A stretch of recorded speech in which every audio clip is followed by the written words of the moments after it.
Olá, bem-vindo ao meu humilde canal. Eu me chamo Luiz Rezende.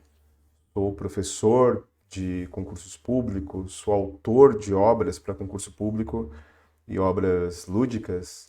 E venho aqui te trazer uma dica pontual, uma dica objetiva, uma dica de poucos minutos sobre um tópico de conhecimentos bancários para o concurso do Banco do Brasil. E se você gostar, se você curtir, se você comentar que te ajudou, eu farei uma série de vídeos, tanto de conhecimentos bancários quanto de vendas, atualidades do mercado financeiro, para essa reta final aí do Banco do Brasil. Então não esqueça de dar o like e comentar. Bom, hoje eu vou dar uma dica muito objetiva, isso não é aula, isso é uma dica pontual, é um drops, né? É uma pílula, como você preferir, de autorregulação bancária. Um tópico que está no edital e eu tenho certeza que muita gente vai estudar errado. Bom, o que é o termo autorregulação? É quando um coletivo, quando um conjunto de empresas, quando um conjunto de organizações se organiza, se regula, cria suas normas sem influência externa, sem participação de elementos que não fazem parte daquele coletivo. No caso, o que é a autorregulação bancária?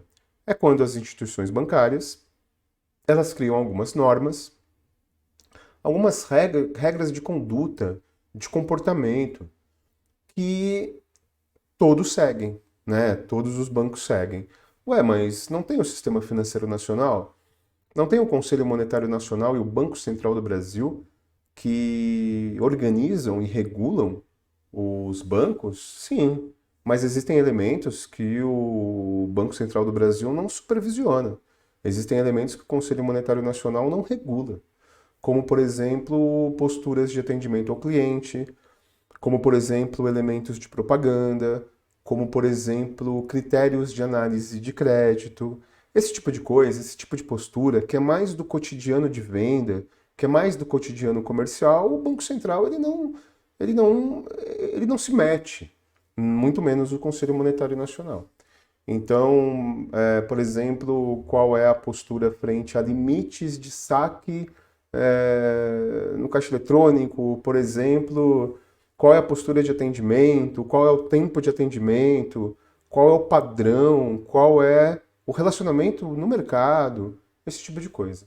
Então vamos lá para a gente pontuar, para você resolver essa parada, e aqui é uma dica no olho da mosca para você resolver esse tópico. Bom, em primeiro lugar, a autorregulação bancária se caracteriza como um sistema de elaboração de políticas, de aprovação pelos bancos e de supervisão de normas voluntárias, sem a intervenção do Estado. Por que eu digo voluntárias e por que essa palavra está em destaque?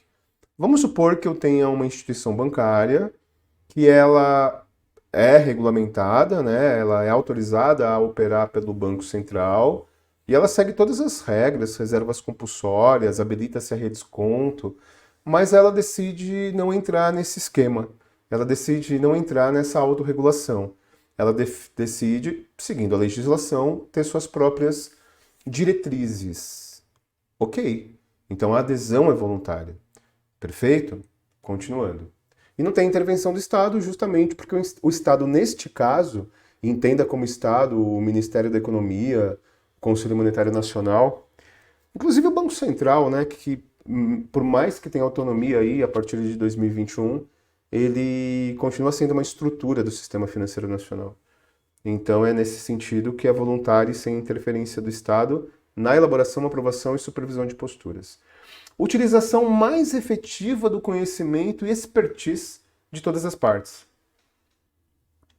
Sabe quando você pede conselhos para alguém mais experiente em alguma área?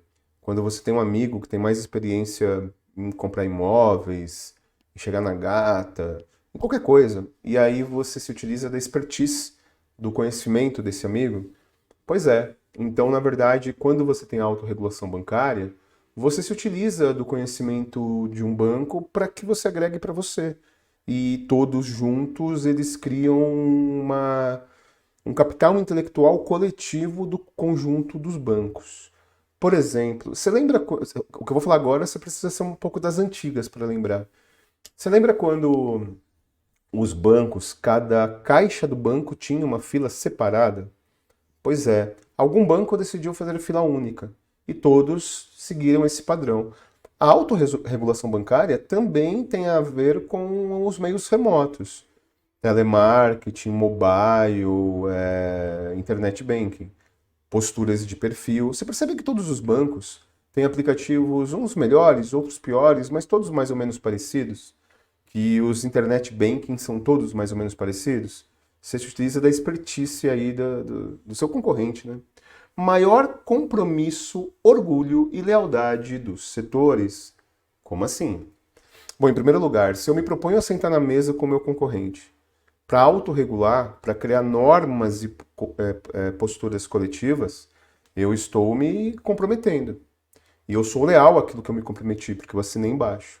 E o orgulho é quando você tem um mercado com regras, você tem um mercado com padronização. E o cliente ele gosta disso. Ele olha para o sistema bancário e ele percebe uma solidez. Você percebe como os bancos eles têm produtos, serviços, propaganda, postura de atendimento, estrutura física das agências meio que parecidas?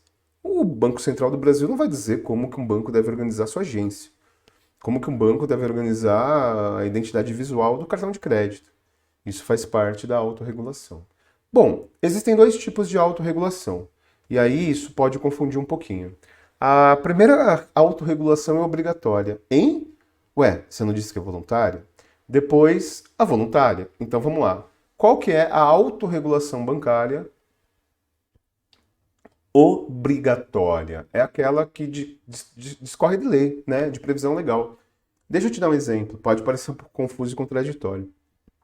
A Comissão de Valores Mobiliários, uma entidade de supervisão do Sistema Financeiro Nacional ligada ao Conselho Monetário Nacional, supervisiona o mercado de capitais.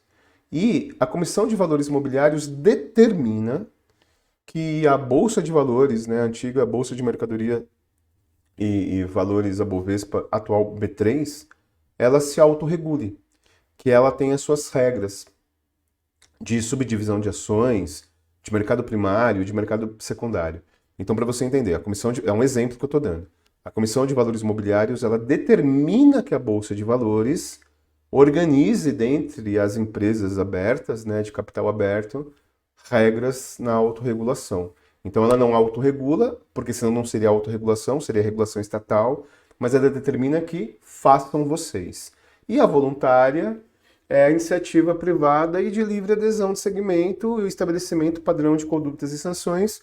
E o melhor exemplo é a FEBRABAN, a Federação dos Bancos, que reúne quase que todos os bancos brasileiros, que é o sindicato dos bancos, que é exatamente a instituição que os bancos se reúnem para se autorregular. Perfeito? Então era uma dica pontual, uma dica muito objetiva. Espero que você tenha gostado. Aqui no meu canal faz um pouco de tempo, por falta de tempo e muito trabalho que eu não publico, mas tem vídeos aí de dica de informática, dica de séries, comentários sobre as questões do cotidiano, já que durante muito tempo eu fui dirigente sindical. Então espero que você tenha gostado e eu lhe convido, se você ficou até aqui, a se inscrever no canal. Prometo que eu vou ter uma regularidade maior e espero que você tenha gostado. Abraço.